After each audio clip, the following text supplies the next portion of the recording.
قرآن مجید کے نام پارے کے حوالے سے کچھ باتیں اللہ تبارک و تعالی اپنی رحمت کا ساتھ ہمیں نصیب فرمائے۔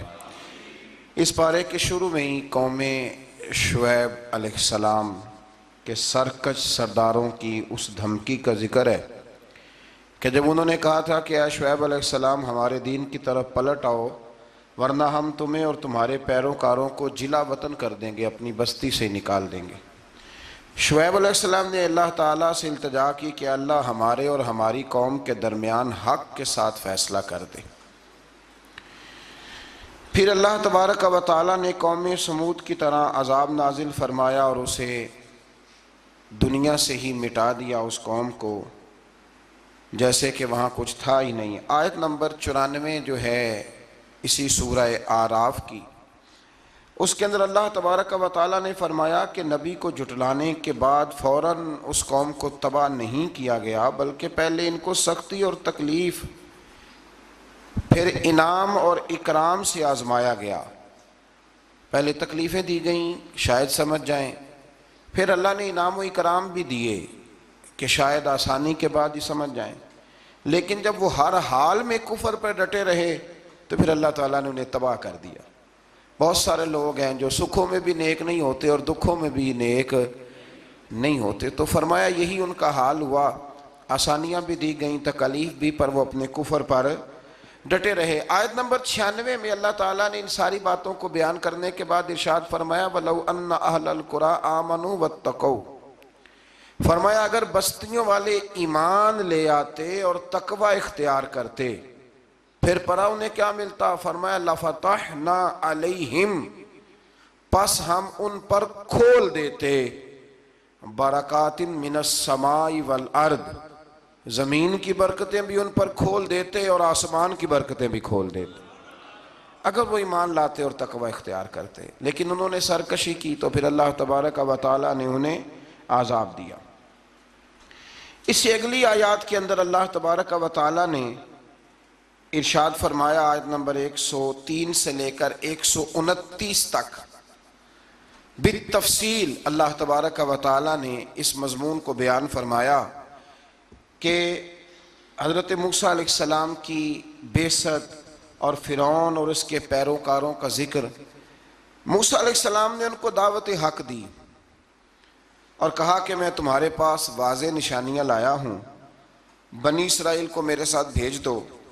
فرعون نے معجزات پیش کرنے کے لیے کہا تو حضرت موسیٰ علیہ السلام نے اپنا عصا زمین پہ ڈالا، اپنا عصا، اپنی چھڑی، اپنا ڈنڈا زمین پہ ڈالا تو وہ ایک واضح اژدہا بن گیا۔ پھر حضرت سیدنا موسیٰ علیہ السلام نے اپنا ہاتھ گریبان سے نکالا تو وہ دیکھنے والوں کے لیے روشن ہو گیا، ہاتھ کے اندر نور پیدا ہو گیا، ید بیضا لیے بیٹھے ہیں اپنی آستینوں میں۔ فرعون کے سرداروں نے حق کو قبول کرنے کی بجائے اسے جادو قرار دے دیا اور کہا کہ یہ تمہیں اپنے ملک سے نکالنا چاہتا ہے۔ انہوں نے کہا اس معاملے کو ذرا ڈھیل دو اور جادوگروں کو جمع کرو۔ جادوگر آئے، انہوں نے فرعون سے کہا کہ ہم حضرت موسیٰ کے مقابلے میں جادو تو دکھائیں گے معاذ اللہ، لیکن اگر ہم غالب آ گئے تو پھر ہمارا انعام کیا ہوگا؟ سودا پہلے طے کر رہے ہیں، کیا انعام ملے گا؟ اس نے کہا کہ اگر تم غالب آ گئے تو میں تمہیں اپنا قریبی بنا لوں گا۔ بادشاہوں کا قریبی ہونا بھی تو بڑی بات ہے نا، لوگ بڑے پاپڑ بیلتے ہیں قریبی ہونے کے لیے، اور یہ جو قریبی ہوتے ہیں نا، بالخصوص جو بادشاہوں کے قریبی ہوتے ہیں، بادشاہوں کی تباہی کا سبب بھی یہی لوگ ہی بنتے ہیں۔ یہ ان کو روز خبر دیتے ہیں کہ سب اچھا ہے، سب اچھا ہے، اور دنیا کے زیادہ تر حکمران انہی لوگوں کی وجہ سے تباہ ہوتے ہیں، چونکہ ان کا خود عوام سے رابطہ نہیں رہتا۔ اگر وہ خود عوام کے ساتھ ڈائریکٹ رابطہ کریں تو شاید انہیں اچھی اور صاف ستھری چیزیں سمجھنے کو مل جائیں۔ خیر، جادوگروں نے جب کہا ہمیں کیا دو گے تو اس نے کہا تمہیں قریبی بنا لوں گا۔ جادوگروں نے موسیٰ علیہ السلام سے کہا کہ آپ پہل کریں گے یا ہم پہل کریں؟ تو موسیٰ علیہ السلام نے کہا تم پہل کرو۔ جب جادوگروں نے اپنی رسیاں زمین پہ ڈالیں تو لوگوں کی نگاہوں کو سحر زدہ کر دیا، جادو کر دیا اور انہیں ڈروا دیا۔ انہوں نے کہا یہ تو بڑا جادو لے آئے۔ اللہ تعالیٰ نے حضرت موسیٰ علیہ السلام کو حکم دیا کہ آپ بھی اپنا عصا زمین پہ ڈالیں۔ ان کی رسیاں سانپ بن گئی تھی نا، دراصل وہ سانپ بنی نہیں تھی، لوگوں کی آنکھوں پر جادو ہو گیا تھا، انہیں سانپ نظر آ رہا تھا۔ فرمایا آپ بھی اپنا عصا زمین پہ ڈالیں، وہ عصا سانپ بنا اور جادوگروں کی ساری چیزوں کو نگل ہی گیا۔ ان کی بہت ساری رسیاں سانپ بنی تھی، ان کا ایک ہی عصا سانپ بنا اور سب کو نگل گیا۔ اس طرح کے معجزے کی حقانیت اور جادوگروں کا بطلان ثابت ہوا اور فرعونی رسوا ہو گئے، جادوگر سجدے میں گر گئے اور اللہ پر ایمان لے آئے۔ فرعون نے انہیں دھمکی دی کہ تم میری اجازت کے بغیر ایمان لے آئے ہو، میں تمہارے ہاتھ اور پاؤں مخالف سمت سے کاٹ دوں گا، یعنی الٹا ہاتھ کاٹ دوں گا، سیدھا پیر کاٹ دوں گا، میری بغیر اجازت ایمان لے آئے ہو، اور تمہیں سولی پہ بھی چڑھوا دوں گا۔ انہوں نے کہا کہ ایمان لانے کی پاداش میں تم ہمیں سزا دینا چاہتے ہو؟ پھر انہوں نے اللہ تعالیٰ سے صبر اور استقامت کی دعا کی۔ اس کے بعد فرعون نے بنی اسرائیل کے بیٹوں کو قتل کرنے کی اور بیٹیوں کو زندہ چھوڑنے کا حکم دے دیا۔ موسیٰ علیہ السلام نے قوم کو صبر کی تلقین کی اور کہا کہ نیک انجام اہل تقویٰ کے لیے۔ یہاں ایک لطیف بات ہمارے صوفیاء نے بھی لکھی ہے۔ صوفیاء کہتے ہیں کہ فرعون نے کلمہ نہیں پڑھا پر جادوگر کلمہ پڑھ گئے۔ وہ کس طرح کلمہ پڑھ گئے؟ تو کہنے لگے دراصل انہوں نے آتے ہی حضرت موسیٰ کا ادب بڑا کیا تھا۔ جادوگر حضرت موسیٰ کے مقابلے میں آ کے بھی ان سے کہتے ہیں کہ رسیاں آپ پہلے ڈالیں گے کہ ہم ڈالیں، آپ عصا پہلے رکھیں گے کہ ہم رکھیں؟ تو اتنا سا ادب کیا تو رب کریم نے فرمایا جو نبی کا ادب کرے وہ بے ایمان نہیں رہ سکتا، جو نبی کا ادب کرے وہ بے ایمان نہیں رہ سکتا، اور جو نبی کی بے ادبی کرے وہ ایماندار نہیں رہ سکتا۔ ختم ہو گئی بات۔ یہاں ہمارے صوفیاء نے یہ بات لکھی ہے کہ چونکہ انہوں نے آتے ہی کہا تھا کہ آپ پہلے ڈالیں گے یا ہم پہلے ڈالیں، تو حضرت موسیٰ سے انہوں نے پوچھ لیا، نبی کے پوچھے بغیر پہل نہیں کی، تو اللہ نے انہیں ایمان کی دولت عطا کر۔ ایک بات اور ذہن میں رکھیں کہ حضرت موسیٰ کے پاس عصا تھا، اژدہا بن جاتا تھا، لیکن پھر بھی جب فرعون نے حکم دیا کہ بیٹوں کو زندہ رکھو بیٹیوں کو قتل کرو، تو اس وقت حضرت موسیٰ علیہ السلام نے وہ معجزہ نہیں دکھایا۔ جو مقام صبر ہوتا ہے وہ مقام صبر ہی ہوتا ہے۔ اگر موسیٰ علیہ السلام کی نافرمان قوم کے لیے پتھروں سے پانی نکل سکتا تھا تو میدان کربلا میں رسول اللہ کی اولاد کے لیے بھی نکل سکتا تھا، میرے کریم محبوب علیہ السلام کے خاندان کے لیے بھی نکل سکتا تھا۔ ہر جگہ معجزہ دکھانے کے نہیں ہوتی، کچھ مقام صبر بھی ہوتے ہیں۔ تو یہاں حضرت موسیٰ نے اپنی قوم کو صبر کرنے کی تلقین کی۔ پھر آیت نمبر 130 سے لے کر 143 میں بتایا کہ اللہ تعالیٰ نے فرعونیوں پر قحط سالی کا عذاب نازل کیا۔ فرعونیوں کا طریقہ یہ تھا کہ اچھائی کو اپنا کمال گردانتے تھے، کہتے تھے یہ ہماری طرف سے، اور برائی کو معاذ اللہ بدشگونی کے طور پر موسیٰ علیہ السلام کی طرف منسوب کرتے تھے، کہتے تھے معاذ اللہ آپ کی وجہ سے یہ سارا کچھ ہو رہا ہے۔ ہوتے نا، نہیں کہتے ہیں جب سے میں وہاں گیا ہوں تب سے، ہمارے بزرگ ایک لطیفہ بھی سنایا کرتے تھے کہ کسی زمیندار نے نماز پڑھنی شروع کی تھی تو اس کے جانور مرنے شروع ہو گئے۔ اب لوگ سمجھتے ہیں کہ معاذ اللہ شاید یہ کسی بزرگ کے سبب سے ایسا ہے، حالانکہ یہ تو اللہ کی طرف سے آزمائش ہوتی ہے، اس کی حکمتیں ہوتی ہیں۔ اللہ تبارک و تعالیٰ نے ان پر عذاب کیا نازل کیا؟ آیت نمبر 130 اور 143 کا بھی آپ سورہ اعراف کی پڑھیں تو اللہ تعالیٰ نے ان پر ٹڈیوں کا، جموں کا، مینڈکوں کا اور خون کا عذاب نازل کیا۔ یہ کس قسم کا عذاب ہے؟ جمعیں پڑ گئیں، ٹڈیاں آ گئیں، یہ اللہ نے عذاب نازل کیا۔ جب وہ عذاب میں مبتلا ہوئے تو موسیٰ علیہ السلام سے کہا کہ آپ اللہ سے دعا کریں کہ ہم سے یہ عذاب ٹل جائے، اگر ایسا ہوا تو ہم ایمان لے آئیں گے، بنی اسرائیل کو بھی آزاد کر دیں گے۔ لیکن موسیٰ علیہ السلام کی دعا کے نتیجے میں جب عذاب ٹل جانے کے بعد فرعونی پھر اپنے وعدے سے پھر گئے۔ بنو قریظہ والوں نے بھی کئی دفعہ حضور سے وعدے کیے پر اپنے وعدوں پر قائم۔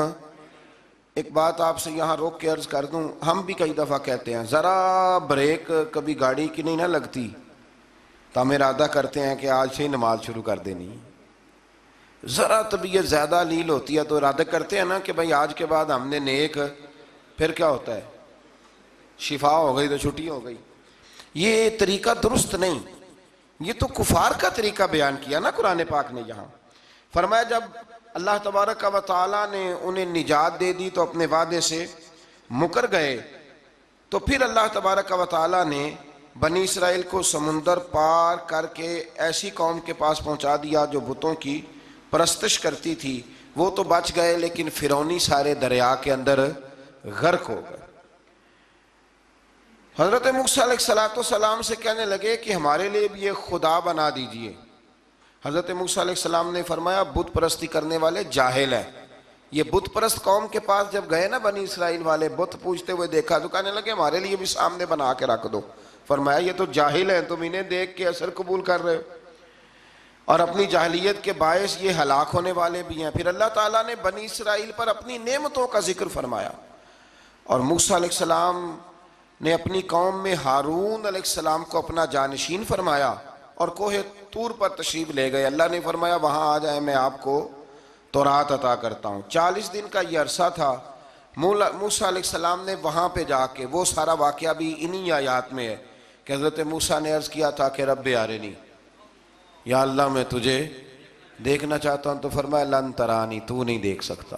وہ بھی یہاں اللہ نے ذکر فرمایا۔ پھر اللہ تعالیٰ نے اپنی ایک تجلی جب کوہ طور پہ ڈالی تو حضرت موسیٰ علیہ السلام تاب نہ لا سکے اور بے ہوش ہو گئے، اور پہاڑ بھی ریزہ ریزہ ہو گیا۔ اس کا ذکر بھی اللہ نے انہی آیات میں فرمایا۔ آیت نمبر 144 سے 155 تک حضرت موسیٰ علیہ السلام کو رسالت عطا کرنے، کلیم اللہ کا منصب عطا کرنے، تورات عطا کرنے کا ذکر ہے۔ آگے چل کے بتایا کہ جو متکبر لوگ ہیں نا، وہ آیات الہیہ سے منہ پھیرتے ہیں، اور جو لوگ اللہ کی آیات اور قیامت کو جھٹلاتے ہیں ان کے اعمال باطل ہیں۔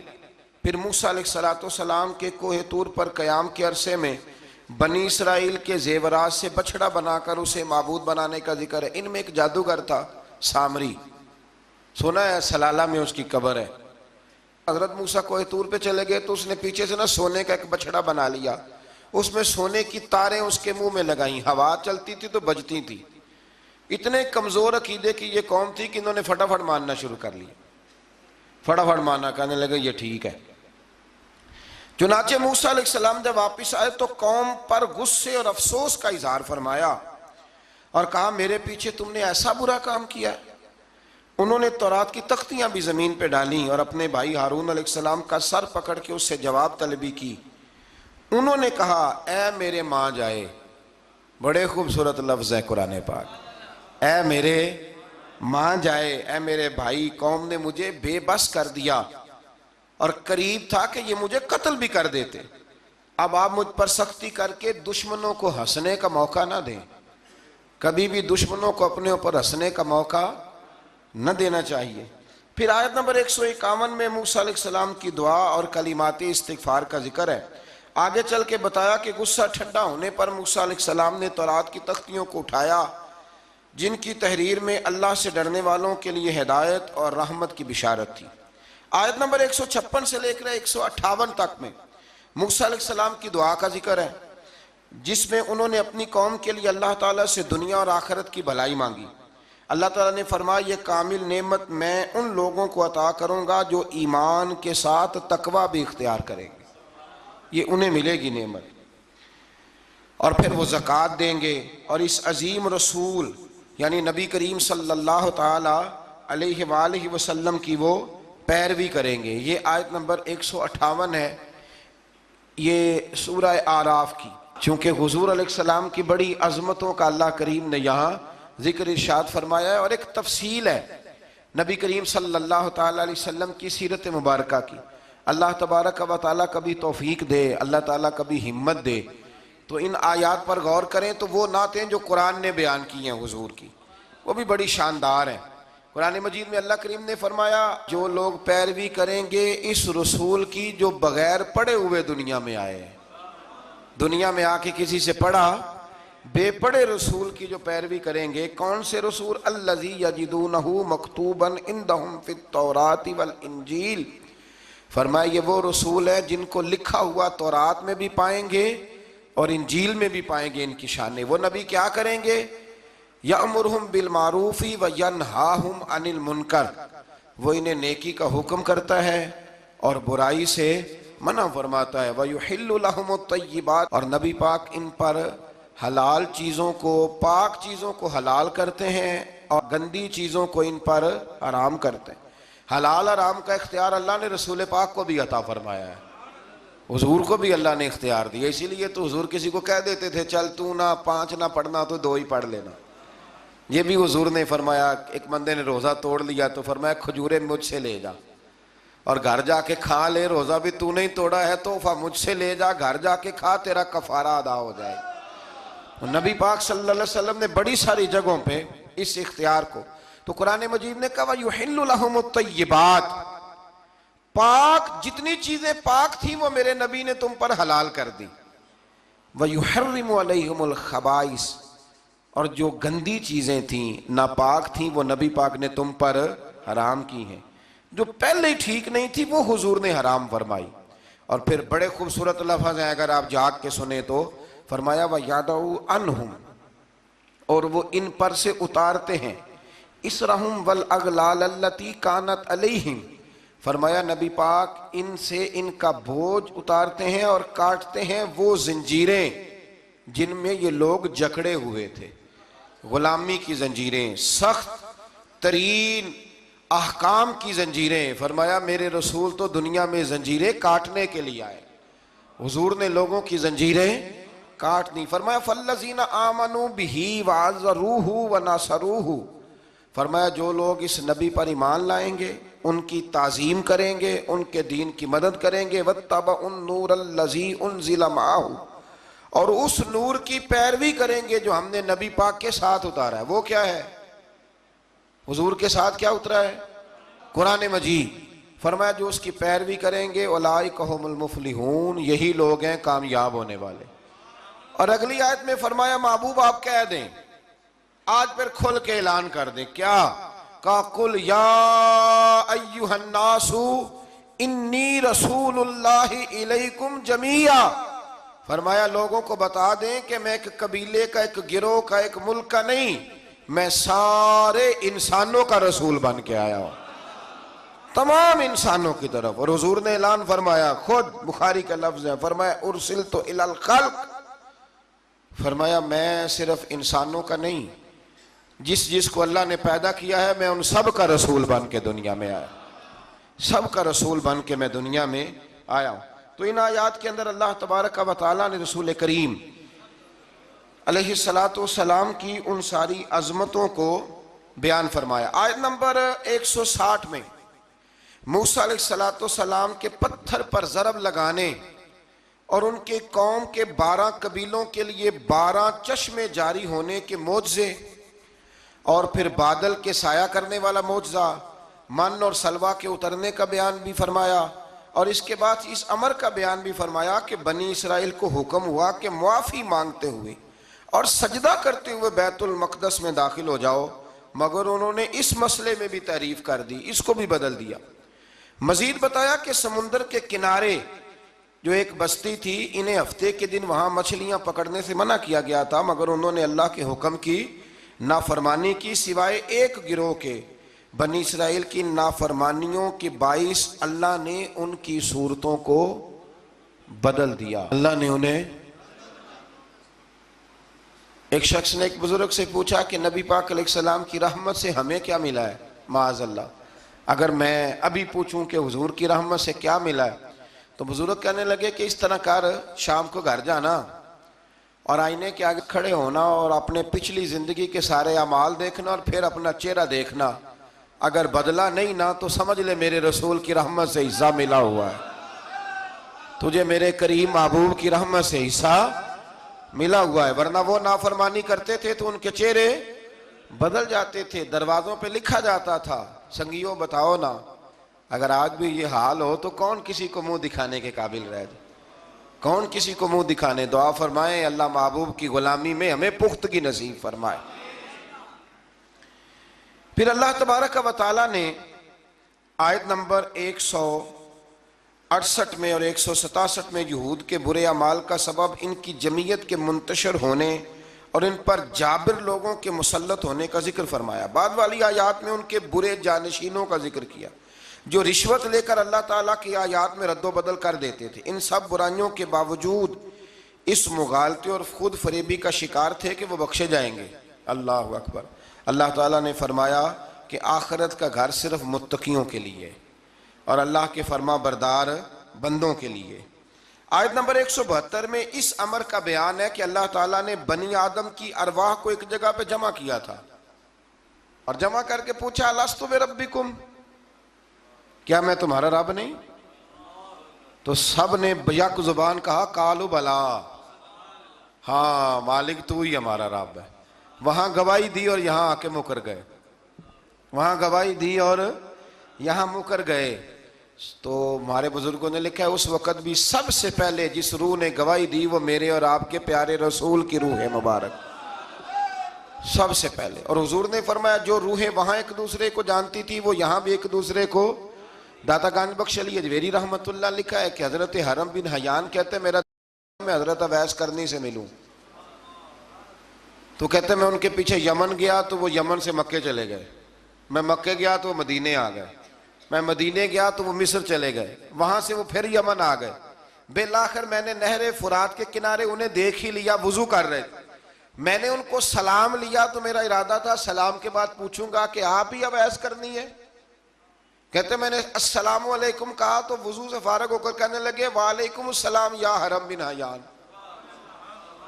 تو میں نے کہا حضور آپ مجھے کیسے جانتے ہیں؟ میں تو پہلی دفعہ ملا ہوں۔ کہنے لگے میں اویس کرنی ہوں، تو حرم بن حیان ہے، میں تجھے جانتا ہوں۔ کہا حضور کس طرح؟ فرمایا عارف تو روحی من روحی کا، میری روح تیری روح کی واقف ہے، میری روح تیری روح کی کن فیکون تے کل دی گل لے۔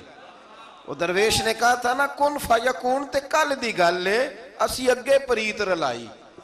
ہمارا تو پرانا جرانہ ہے بھائی، کن فیکون تے کل دی گل لے۔ اللہ تبارک و تعالیٰ سمجھنے کی توفیق عطا فرمائے۔ یہاں بڑے لطیف نقطے ہیں، بڑی باتیں ہیں، پر انشاءاللہ تعالیٰ کسی وقت کریں گے۔ اس آیت پہ بڑا کچھ لکھا ہے ہمارے بزرگوں نے اور کمال کر دیا جس نے جو لکھا۔ بہرحال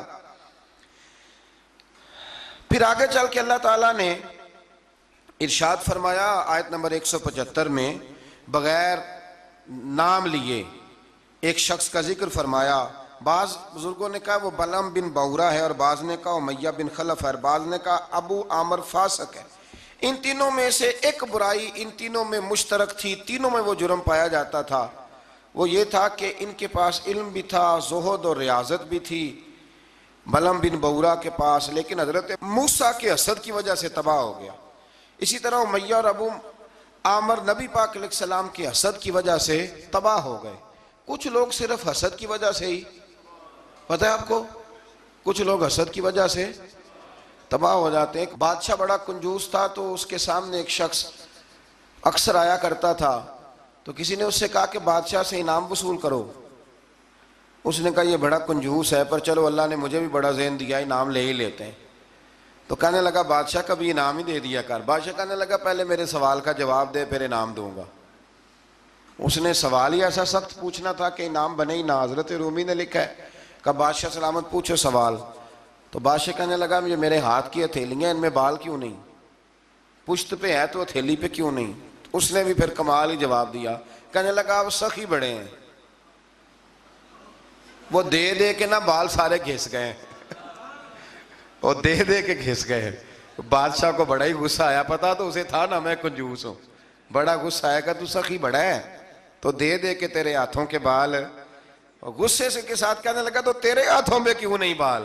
کہنے لگا بادشاہ تو نے دیا بڑا ہے تو میں نے لیا بڑا ہے، تیرے دے دے کے گھس گئے ہیں تو میرے لے لے کے گھس گئے ہیں۔ تو اس کو اور غصہ آیا، کہنے لگا تو یہ جو سارے بیٹھے ہیں یہ دربار میں ادھر بھی تو ان کے ہاتھوں پہ بال کیوں نہیں؟ کہنے لگا بادشاہ تو دیتا رہتا ہے میں لیتا رہتا ہوں تو یہ ہاتھ ملتے رہتے ہیں، ان کے مال مال کے گھس گئے ہیں۔ تو بادشاہ کہنے لگا بھائی بندہ تو سیانا ہے، تجھے کچھ نہ کچھ دینا ہی پڑے گا۔ تو اس نے دیا اسے۔ تو کچھ لوگوں کے نا مال مال کے ہی اللہ دیتا ہے نوازتا ہے، پر ان کے حسد کر کر کے یہ ہاتھ گھس جاتے ہیں، بیٹھ کے نا پروگرام بناتے رہتے ہیں، اس نے ایسا کیا اس لیے آگے نکل گیا، اس نے یہ کیا۔ ایک صاحب مجھے ایک شخص کے بارے میں خبر دینے لگا، کہنے لگا وہ فلانا کیا، پھر اس نے ایسا کیا، تو پھر وہ جیک لگا، پھر وہ سیاست کی تو آگے نکل گیا۔ میں کہ پتا تھے تینوں میں سارا ہی سیدھے تم ہی لا لینا سی، کیونکہ تو بڑی باریک خبر دے رہا ہے کہ یہاں سے اس نے ایسے کیا تو پھر اس طرح کر کے اس نے ایسے کیا۔ ایسا نہیں ہوتا، جڑیاں گڈیاں آپ ہی اڈیاں، او نہ چڑھن اونچائیاں، او ہی گڈیاں اچیاں اڈیاں جڑیاں سائیاں آپ چڑھائیاں۔ یہ سمجھ لو وَتُعِزُّ مَن تَشَاءُ وَتُذِلُّ مَن تَشَاءُ بِيَدِكَ الْخَيْرُ، اس لیے یہ الجھن نہ کریں۔ تو حسد کی وجہ سے یہ لوگ پیچھے رہ گئے، اللہ تعالیٰ ہمیں حسد سے محفوظ فرمائے۔ آیت نمبر 179 میں اللہ تعالیٰ کی نعمت عقل کو قبولیت ہدایت کے لیے استعمال نہ کرنے والوں کو چوپایوں سے بدتر قرار دیا گیا۔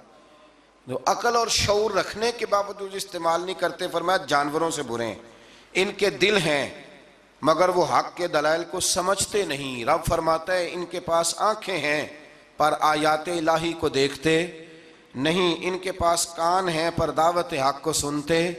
آیت نمبر 180 میں اللہ تعالیٰ کی اسماء حسنہ کے ساتھ پکارنے کا ذکر ہے کہ رب کو پیارے پیارے ناموں کے ساتھ پکارا کرو، رحمان کہہ کے پکارو، رحیم کہہ کے پکارو، ستار اور غفار کہہ کے پکارو۔ اللہ اکبر۔ آیت نمبر 186 سے 188 میں منکرین کے قیامت کے بارے میں پوچھنے اور قیامت کے اچانک آنے کا ذکر ہے۔ رسول اللہ صلی اللہ علیہ وسلم کو بارگاہ ربوبیت میں عجز و نیاز کی تعلیم دیتے ہوئے فرمایا کہ اے محبوب آپ یہ کہہ دیں کہ میں اپنی ذات کے لیے خود سے کسی نفع اور نقصان کا مالک نہیں ہوں مگر جو اللہ چاہے، اور اگر میں اپنی ذات سے غیب کو جانتا تو میں از خود خیر کثیر جمع کر لیتا اور مجھے کوئی تکلیف نہ پہنچتی۔ یعنی غیب کے علوم اور ساری نعمتیں رب ہی عطا کرتا ہے، رب ہی عطا کرتا ہے، اور کبھی بھی کوئی تکلیف پہنچے تو اس کی قضاء و قدر سے پہنچتی ہے، یہ اللہ کی قدرت ہوتی ہے۔ اگر کبھی کسی کو کوئی تکلیف، زیادہ تر تکلیفیں اس کے پیاروں کو پہنچتی ہیں، مطلب یہ تو نہیں نا کہ وہ ناراض ہے، اس میں کوئی اس کی حکمت ہے۔ آیت نمبر 199 اور 190 میں بتایا کہ تمام بنی آدم کو ایک جان حضرت آدم علیہ السلام سے پیدا کیا ہے اور اسی سے اس کا جوڑا بھی بنایا تاکہ وہ اس سے سکون حاصل کریں، اور جب بیوی امید سے ہو تو میاں بیوی تندرست لڑکے کی دعا کرتے ہیں اور شکر ادا کرنے کا اقرار کرتے ہیں، لیکن جب اللہ تعالیٰ ان کو عطا کرتا ہے تو یہ لوگ اس کے ساتھ شریک بنا لیتے ہیں۔ اس کے بعد والی آیات میں کفار کے معبودان باطل کے عجز، کمزوریوں اور احتیاج کا ذکر فرمایا۔ دیکھیں نا آپ، جب تک تو بچہ پیدا نہیں ہوتا تو دعائیں ہوتی رہتی ہیں، اور جب پیدا ہو جاتا ہے تو پھر ڈھول بجنے شروع ہو جاتے ہیں۔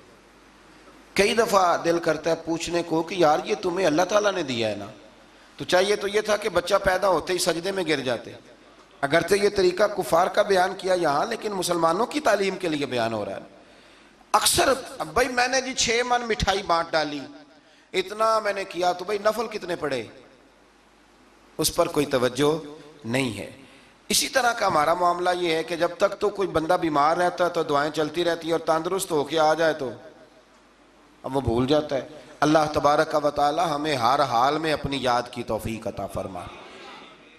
آیت نمبر 194 میں مشرکوں کے معبودان باطلہ کے بارے میں بتایا کہ وہ تمہاری ہی طرح مخلوق ہیں جن کو تم پوجتے ہو، اور آنکھ، کان، ہاتھ اور پاؤں کی نعمت سے بھی محروم ہے، یعنی وہ خود ہی عاجز اور بے بس ہیں، کسی کو نفع یا نقصان پہنچانے پہ قادر نہیں ہیں، یہ چیزیں اللہ تعالیٰ کے اختیار میں۔ آیت نمبر 199 میں اخلاق حسنہ کی جامع ترین تعریف اللہ تعالیٰ نے سرکار دو عالم صلی اللہ علیہ وسلم سے فرمایا، جو قصوروار معذرت طلب کرتے ہوئے آپ کے پاس آئے اسے معاف کر دیجئے۔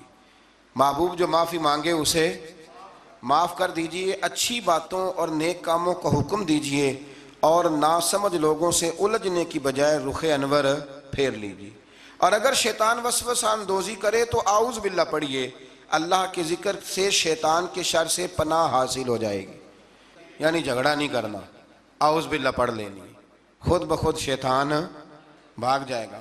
سورہ اعراف کے آخر میں آیت نمبر 204 میں اللہ نے فرمایا، جب قرآن پڑھا جائے تو غور سے سنو اور خاموش رہو تاکہ تم پر رحم کیا جائے۔ اللہ تبارک و تعالیٰ توفیق عطا کرے۔ آگے سورہ انفال شروع ہو جاتی ہے اسی پارے کے آخر میں۔ یہ سورہ انفال جو ہے یہ مدنی سورت ہے، اور عربی زبان میں انفال کہتے ہیں مال غنیمت کو۔ تو اس میں چونکہ مال غنیمت کا بیان ہے، اور اس کے ساتھ ساتھ اللہ تبارک و تعالیٰ نے اس میں جنگ بدر کے احوال کو، واقعات کو بڑی تفصیل سے بیان کیا۔ اس کی آیت نمبر 2 سے کامل مومنوں کی صفات بیان کی گئی ہیں۔ اس میں اللہ تعالیٰ نے فرمایا کہ جو کامل مومن ہیں وہ اللہ تعالیٰ سے ڈرتے ہیں، آیات الہی سن کر ان کے ایمان کو تقویت ملتی ہے۔ وَإِذَا تُلِيَتْ عَلَيْهِمْ آیاتُهُ زَادَتْهُمْ ایمانا، جب اللہ کی آیتیں پڑھی جاتی ہیں تو ان کے ایمان بڑھتا ہے، یعنی ان کے ایمان میں پختگی آ جاتی ہے۔ فرمایا وہ اپنے رب پر بھروسہ بھی کرتے ہیں، نماز بھی قائم کرتے ہیں، زکوٰۃ بھی ادا کرتے ہیں۔ فرمایا یہ ہیں جو سچے پکے مومن ہیں۔ پہلے فرمایا کہ اللہ سے ڈرتے ہیں، پھر فرمایا جب قرآن پڑھا جائے تو ایمان مضبوط ہوتا ہے، پھر فرمایا اپنے رب پہ بھروسہ کرتے ہیں، پھر فرمایا نماز قائم کرتے ہیں، پھر فرمایا زکوٰۃ۔ یہ کون ہے؟ یہ پکے مومن۔ آیت نمبر 5 میں فرمایا کچھ لوگ جہاد کے لیے دل و جان سے آمادہ نہ تھے، اندر سے پروگرام نہیں تھا، اور مجاہدین کی خواہش یہ تھی کہ ابو جہل کی قیادت میں مشرکین مکہ کے مسلح اور منظم لشکر کی بجائے ابو سفیان کا وہ جو تجارتی قافلہ ہے اس سے ٹکراؤ ہو جائے۔ اللہ تعالیٰ نے مشرکین مکہ سے تصادم کو مقدر فرمایا تاکہ حق کی حقانیت اور غلبہ ثابت ہو جائے۔ اگرچہ کچھ لوگوں کا ارادہ یہی تھا کہ جنگ بدر میں ابو جہل کے لشکر سے ٹکرانا، آپ کو پتہ ہے نا کہ ابو سفیان قافلہ لے کے آ رہا تھا، اس کے لیے مسلمان نکلے تھے، وہ تو بچ کے نکل گیا، پھر ابو جہل 1000 کا لشکر لے کے آ گیا۔ تو اللہ فرماتے ہیں کہ اللہ نے اس لیے تمہارا ان سے مقابلہ کرایا تاکہ اللہ حق کو واضح کر دے۔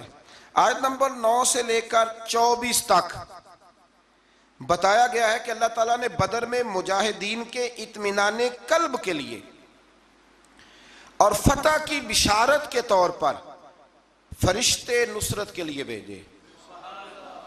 فرشتے آئے مدد کرنے کے لیے۔ میدان بدر میں سخت زمین اور پانی کے چشموں پر کفار کے پاس تھے، اور نرم زمین جس پر چلنا دشوار تھا مسلمانوں کے پاس تھی، اور پانی کی بھی قلت تھی، جس کی وجہ سے مسلمانوں کے دلوں میں طرح طرح کے وہم پیدا ہوتے تھے۔ اللہ تعالیٰ نے بارش برسائی، مسلمانوں نے وافر پانی جمع کر لیا، اور ان کی شرعی اور طبی ضروریات بھی پوری ہوئی۔ شرعی ضرورت کون سی ہوتی ہے جی؟ پانی کی، وضو کرنا، غسل کرنا، یہ کون سی ضرورت ہے؟ اور طبی ہے کہ پانی کا پینا۔ اور دلوں کو بھی اطمینان ملا کہ اللہ نے بارش عطا کر دی۔ اللہ تعالیٰ نے میدان جہاد میں پسپائی اختیار کرنے والوں کو اپنے غضب کا حقدار قرار دیا۔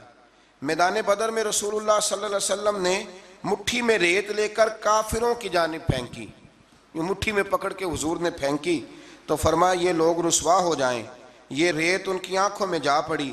اللہ تعالیٰ نے فرمایا کہ اے رسول صلی اللہ علیہ وسلم، وہ خاک آپ نے نہیں پھینکی بلکہ وہ تو اللہ نے پھینکی ہے۔ جس وقت آپ نے پھینکی تھی لیکن در حقیقت وہ اللہ نے پھینکی۔ کہا محبوبہ تو نے نہیں پھینکی، وہ میں نے پھینکی ہے، اس لیے کہ ہاتھ تھیرے تھے، طاقتیں خدائی تھی، طاقتیں خدائی تھی۔ تو اس طرح اگر حضور کسی کی مدد کرتے ہیں، مشکل کشائی فرماتے ہیں، تو دراصل وہ کون کر رہا ہے؟ اللہ۔ اللہ تعالیٰ نے بدر کو فیصلہ کن جنگ قرار دیا اور مسلمانوں سے فرمایا اے ایمان والو، اللہ اور اس کے رسول کے بلانے پر فوراً حاضر ہو جایا کرو جب رسول تمہیں اس چیز کی طرف بلائیں جو تمہارے لیے حیات آفری ہے۔ یہ آیت نمبر آپ جا کے ملاحظہ کیجئے گا 24، اور پھر اس کی تفسیر جس نے بھی لکھی ہے نا وہ پڑھ لیجئے گا، اتنا وقت نہیں کہ میں تفسیر میں جاؤں۔ جب بھی اللہ رسول بلائیں فوراً حاضر ہو جاؤ۔ حالانکہ اللہ تو بلاتا ہی نہیں، بلایا کون کرتے تھے؟ نبی کریم علیہ السلام۔ حضرت سعید بن معلہ رضی اللہ تعالیٰ عنہ کہتے ہیں میں نماز پڑھ رہا تھا تو حضور نے بلایا، میں جلدی سے نماز پڑھ کے فارغ ہو کے حاضر ہوا تو حضور نے فرمایا میں نے بلایا تو آیا کیوں نہیں؟ عرض کی حضور نماز پڑھ رہا تھا، اور میں نماز پڑھتا تو قرآن نہیں پڑھتا؟ سورہ انفال میں رب فرماتا ہے جب میرا رسول بلائے فوراً حاضر ہو جایا کرو، یعنی معنی یہ کہ نماز توڑ کے آنا چاہیے تھا۔ یہاں میرے اعلیٰ حضرت نے لکھا ہے حضور بلائے تو نماز چھوڑ کے چلا جا، اور واپس آ کے نا جہاں سے چھوڑی تھی وہیں سے شروع کر لے، سجدہ صاحب کی بھی ضرورت نہیں، تو نماز مکمل کر لے۔ جتنی دیر تو مصطفیٰ کی بارگاہ میں حاضر تھا سمجھ لے میں رب کی عبادت میں ہی موجود تھا۔ ہاں اسی لیے اقبال نے کہا تھا اذان تو ازل سے تیرے عشق کا ترانہ بنی، اور نماز تو اس کے نظارے کا ایک بہانہ بنی، اور ادائے دید سراپا نیاز تھی تیری، بس کسی کو دیکھتے رہنا نماز تھی تیری۔ ادائے دید سراپا نیاز تھی تیری، اور کسی کو دیکھتے رہنا یہ نماز تھی تیری۔ آیت نمبر 25 میں فرمایا یہ مت سمجھنا کہ ظالموں کے فتنے کا وبال صرف ان لوگوں تک محدود رہے گا اگر عمل بالمعروف اور نہیں عن المنکر کا عمل رک گیا تو اس کے اثرات باقی معاشرے کو بھی بھگتنے پڑیں گے۔ یہ آیت نمبر 25 ہے۔ اگر نیکی کا حکم دینا چھوڑ دیا جائے، برائی سے منع کرنا چھوڑ دیا جائے، تو اس کا وبال صرف ان لوگوں پہ نہیں پڑتا، سارے معاشرے پہ پڑتا ہے۔ لوگ سمجھتے ہیں کہ ان درسوں کی، ان تقریروں کی، ان وعظوں کی کوئی اہمیت نہیں، یہ پڑھو رب کا قرآن۔ رب فرماتا ہے کہ اگر تم یہ کام چھوڑ دو گے تو ساری قوم وبال میں آ جائے گی۔ یہ تو فرض کفایہ ادا ہوتا ہے، بڑے سارے لوگوں کی طرف سے یہ معاملہ، یہ قرآن پڑھ رہا ہوں، قرآن پاک واضح آیات میں یہ حکم ہے۔ لوگ کہتے ہیں جی اتنا سال ہو گئے درس دیتے، پھر لوگ بدلے کیوں نہیں؟ تو میں نے کہا ہمارے ذمہ اذان پڑھنا ہے، بندوق لے کے لوگوں کو لانا نہیں۔ ہم اذان دیتے رہیں گے، پھر جسے اللہ توفیق دے گا وہ انشاءاللہ نماز بھی پڑھ ہی لے گا۔ مؤذن کی ڈیوٹی ہے کہ وہ اذان پڑھے، اس کی یہ ڈیوٹی نہیں کہ بندوق لے کے جائے اور لوگوں کو گھروں سے نکال کے لائے۔ آیت نمبر 26 میں ہجرت سے پہلے مسلمانوں کی بے بسی اور بعد میں اللہ کی مدد سے مضبوط ہونے اور اس نعمت پر اللہ کا شکر ادا کرنے کا بیان ہے۔ مزید فرمایا کہ اللہ اور اس کے رسول سے خیانت نہ کرو، یا ایھا الذین آمنوا لا تخونوا اللہ والرسول، فرمایا اللہ اور اس کے رسول سے خیانت، یہ آیت نمبر 27 ہے۔ اور فرمایا اپنی امانتوں میں بھی خیانت نہ کرو اگرچہ تم جانتے ہو۔ اللہ رسول سے خیانت کیا ہوتی ہے؟ تو اس آیت کے تحت حضرت عبداللہ ابن عباس فرمایا کرتے تھے جس نے فرض چھوڑے اس نے اللہ سے خیانت کی، اور جس نے سنت کو چھوڑا اس نے نبی پاک سے خیانت کی۔ اللہ تعالیٰ فرض ادا کرنے کی بھی توفیق دے اور مصطفیٰ کی سنت کا پیار بھی عطا فرمائے۔